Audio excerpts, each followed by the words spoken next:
Good morning all of you. और कल हम लोग पढ़े थे भाग 4। क्या पढ़े थे? भाग 4। अब भाग 4 में था नीति निर्देशक तत्व।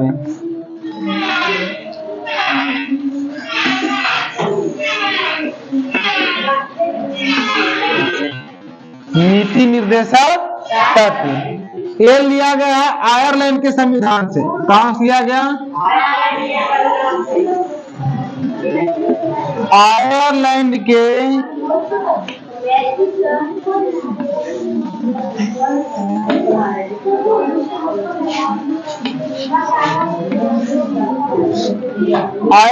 के संविधान से लिया गया। कहां से लिया गया? आयरलैंड के संविधान से। नीति निर्देशक तत्व का ना एक व्यक्ति थे जिनका नाम था केटीसी। क्या नाम था? केटीसी। इन्होंने कहा था, आवाज नहीं करेंगे, इन्होंने कहा था कि नीति निर्देशक तत्व वह चेक है जिसमें बैंक अपनी इच्छा अनुसार जो है नीति निर्देशक तत्व वह चेक है इसमें बैंक अपनी इच्छा अनुसार कार्य करती है। कौन कहा था? केटीसी। केटीसी नीति निर्देशक तत्व के बारे में बताया था कि नीति निर्देशक तत्व एक ऐसा चेक है जो बैंक अपनी इच्छा अनुसार उसका कार्य करती है। कोई दिक्कत नहीं। आगे बढ़े। हम लोग पढ़े थे अनुच्छेद 36। अनुच्छेद नीति निर्देशक तत्व जो है 36 से 51 तक है। कहां तक बाबू?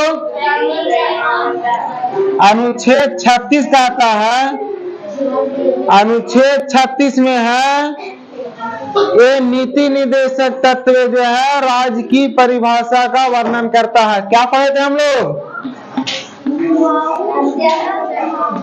राज्य की परिभाषा। 37 में क्या कह रहा था? न्यायालय में वाद वाद जो ऐसे परिवर्तनीय नहीं है। न्यायालय में वाद जो ऐसे परिवर्तनीय नहीं है।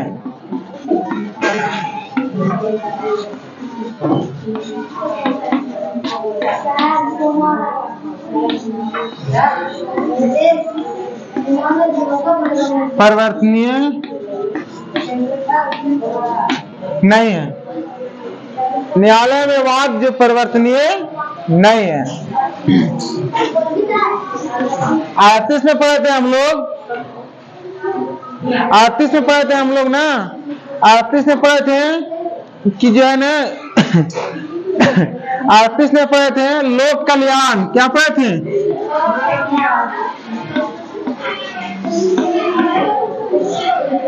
लोक कल्याण। क्या पढ़े थे? लोक कल्याण।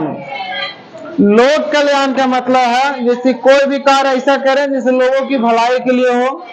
जैसे राशन कार्ड। क्या?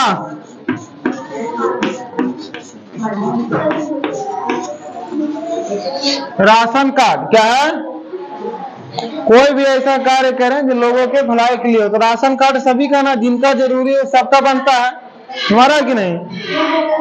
39 में हमारा क्या था? 39 पढ़े थे हम लोग कल, याद है? 39 में क्या पढ़े थे? समान काम समान वेतन। क्या पढ़े थे? समान काम समान, यानी स्त्री पुरुष अगर एक समान काम कर रहे हैं तो वेतन भी उनका क्या होना चाहिए? समान मिलना चाहिए। 39 के क्या? निःशुल्क विधि सहायता।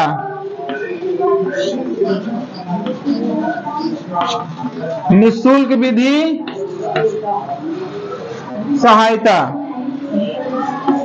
40 में हम लोग पढ़े थे पंचायतों का गठन।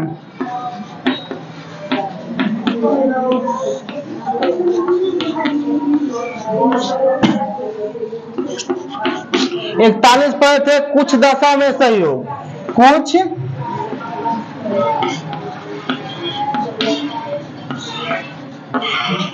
कहने का मतलब है अगर जिसकी उम्र 60 से प्लस कर गई है, कितना, अब वो बेचारा बेसहारा हो गया ना। कोई व्यक्ति विकलांग है, विकलांग का उसकी साइकिल चाहिए ना। जो बूढ़े हो गए हैं, 60 प्लस कर गए हैं, उनको वृद्धा पेंशन चाहिए ना। जो जिनकी पति मर चुके विधवा हो गए, उनको विधवा पेंशन चाहिए ना। तो ये कुछ दशा में सहयोग है। कितना अनुच्छेद 41।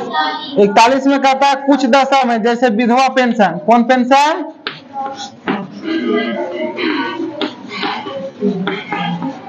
विधवा पेंशन, वृद्धा पेंशन, विकलांग अधिकार, विकलांग को साइकिल, विकलांग को साइकिल।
चलो, कुछ माइक में तकनीकी खराबी के कारण आवाज थोड़ा बंद हो गई थी और इससे आगे से आवाज भी बंद हो गई थी।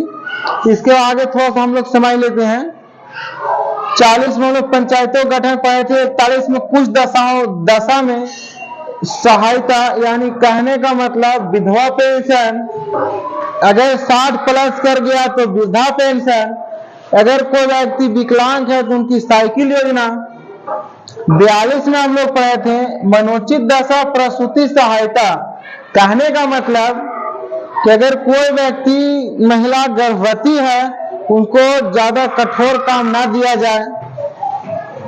43 में पढ़े थे निर्वाह योग्य मजदूरी, क्या पढ़े थे? निर्वाह योग्य मजदूरी, कहने का मतलब है अगर लोगों का ना मजदूरी इतना दिया जाए ताकि उनका जीवन निर्वाह कम से कम हो सके, जीवन निर्वाह कम से कम हो सके। 43 के क में था उद्योग प्रबंधन में कामगारों की भागीदारी, उद्योग प्रबंधन में कामगारों की भागीदारी। 43 के खा था सहकारिता, क्या था? 10-10 मिलकर, 10-10 मिलकर ना 10-10 जैसे लोगों ने समूह बनाकर कुछ ऋण जमा करती है। उस ऋण का अगर जरूरी पड़े तो उस ऋण को जो है कम ब्याज पर लेकर अपना काम चलाती है। 44 पर थे समान सिविल संहिता, समान सिविल संहिता। इसमें क्या था कि अगर कोई तलाक दे दे या शादी संबंधित कोई विवाद हो, लेकिन अगर भले ही उसको शादी किसी भी धर्म का हो, लेकिन शादी भले ही उसका अलग अलग रीति रिवाज से हो, लेकिन अगर विवाह का मामला आ जाए, तलाक का मामला आ जाए, तो उसमें जो है समान सिविल संहिता बरकरार रहता है। ये उत्तराखंड गोवा में समान सिविल संहिता है, उत्तराखंड यूके और गोवा में समान सिविल संहिता है। 45 में था 6 वर्ष से 14 वर्ष के बच्चों के लिए निःशुल्क शिक्षा। ये 46वां संशोधन 2002 में जो है जोड़ा गया, बताया गया था कि 6 वर्ष से 14 वर्ष के बच्चों को निःशुल्क शिक्षा दिया जाएगा। 21 के काम में भी हमारा जोड़ा गया है कि 6 वर्ष से 14 वर्ष के बच्चों को निःशुल्क शिक्षा दिया जाएगा। 46 में है एससी एसटी और ओबीसी का विशेष आरक्षण का प्रावधान किया गया। एससी एसटी और ओबीसी का विशेष आरक्षण का प्रावधान किया गया है। 47 में हम लोग पढ़े थे पोषण युक्त आहार। पोषण युक्त आहार कहने का मतलब था कि सरकार जो है शराब, नशीली दवा, इन सब पर प्रतिबंध लगाती है ताकि, लेकिन कुछ लोगों का ना खुद जानलेवा का हमला अपना खुद स्वयं कर लेता है। गुटखा खाने वाले का ना उसमें लिखा रहता है कि गुटखा खाने से ना कैंसर होता है, लेकिन फिर भी लोग बड़े चाव से मिलाकर खाते हैं। ये भी जैसे कि अपना खुद स्वयं की जिंदगी का उनका परवाह नहीं है। लोग चाय पिएंगे ना, ये जैसे चाय के साथ पूरा सिगरेट लेंगे और सिगरेट के साथ मीठा चाय पिएंगे। अरे कार्बन मोनोऑक्साइड जो जैसे जा रहा है वो जाकर फेफड़े को धीरे धीरे छिद कर रहा है ना, तो स्वयं जैसे अपने शरीर को बर्बाद करना चाह रहा है। नशे को ना देखो, शराब पीने वाले को ना हर चीज की एक नशा होती है, आदत होती है। अगर जिनको शराब पीने का लत लग जाएगा ना, वो टाइमिंग हो इसी दिमाग में उनका चल रहेगा कि टाइम हो गया, चलना चाहिए। 48 में कृषि पशुपालन, कृषि पशुपालन कहने का मतलब है दुधारू जानवर को हम हत्या नहीं कर सकते हैं। एक चीज ना बहुत कठिन होता है कि अगर हम लोग अगर कसाई के पास नहीं बेचेंगे तो कसाई हमें जो है उसको हत्या थोड़ी ना करेगा। बूढ़ी सब दिन हमें गाय दूध पिए हैं, अगर बुढ़ी हो गई गाय वगैरह, उसको ले आकर हम लोग कसाई के पास देते हैं। कसाई उसको जो है उसकी मांस को काट कर जो है हत्या करके बेच देता है। कसाई को और कहो ना कि 10,000 महीना देंगे तुम्हें काम के लिए, तो दूसरा दिन से वो काटना छोड़ देगा, लेकिन वो भी एक धंधा बना लिया, कुछ से मेरा व्यवसाय चल रहा है, व्यवसाय हो जाएगा कुछ। ये भी जो ऐसे माने रखता है। हम अगर खुद सुधार जाएंगे, नहीं अगर हम लोग जो ऐसे किसी हाल में बेचेंगे तो हम लोग जो ऐसे कोई सिखवा गिला नहीं रहेगा। हम लोग बेचेंगे तो वो धंधा करेगा कैसे? थोड़ी हम लोग ये मानवता आना चाहिए। जीने का अधिकार सबको है, प्राण एवं दैहिक स्वतंत्र हम लोग पढ़े थे। जीने का अधिकार सबको है, इसलिए जीने का अधिकार किसी का हक नहीं छीनना चाहिए। लोग ये भी सोचते हैं कि अगर घर पे जितना उसका उठाना बैठाना कठिनाई होगा उसका जो है बुढ़ापा में, उससे जो है सुलभ जाके कसाई मौत दे देगा, लेकिन थोड़ी सी परेशानी तो झेलना ही पड़ेगा। 48 के क्या है हमारा? पर्यावरण वन्य जीव संरक्षण। पर्यावरण वन्य जीव संरक्षण कहने का मतलब है कि वन्य जीव संरक्षण अधिनियम बनाया गया। हम लोग जंगल में पेड़ पौधे को भी नहीं काटेंगे, पर्यावरण की रक्षा करेंगे, और जंगली में जो हमारा वन में जो भी वन्य जीव है उनकी हत्या नहीं कर सकते हैं। कितने लोग ना हिरन वगैरह का मार कर खा जाते हैं, लेकिन वो भी जो ऐसे एक अपराध है, खाना नहीं चाहिए। ये हमारा वन्य जीव संरक्षण अधिनियम 1972 में हमारा बना था। प्रोजेक्ट टाइगर आया था 1973 में। प्रोजेक्ट एलिफेंट आया था 1992 में। जैव विविधता हमारा 2002 में आया था। 49 अनुच्छेद राष्ट्रीय स्मारक की रक्षा कहने का मतलब है इसे राष्ट्रीय स्मारक, राष्ट्रीय स्तर पर जो स्मारक आ गया है तिलका मांझी चौक पर जो भागलपुर में है। हमारा महात्मा गांधी का हो जाए, अम्बेडकर हो जाए, जितने भी जो ऐसे हमारे भारत के हित में जो कार्य किए हैं, राष्ट्रीय स्तर पर जो स्मारक है, अगर उनको कोई कहे, उनको अगर कोई नुकसान पहुंचाता है, तोड़ फोड़ करता है हमारा है ना, तो उसकी जो ऐसे कंडीशन 49 में रखा गया कि कोई तोड़ फोड़ नहीं कर सकता।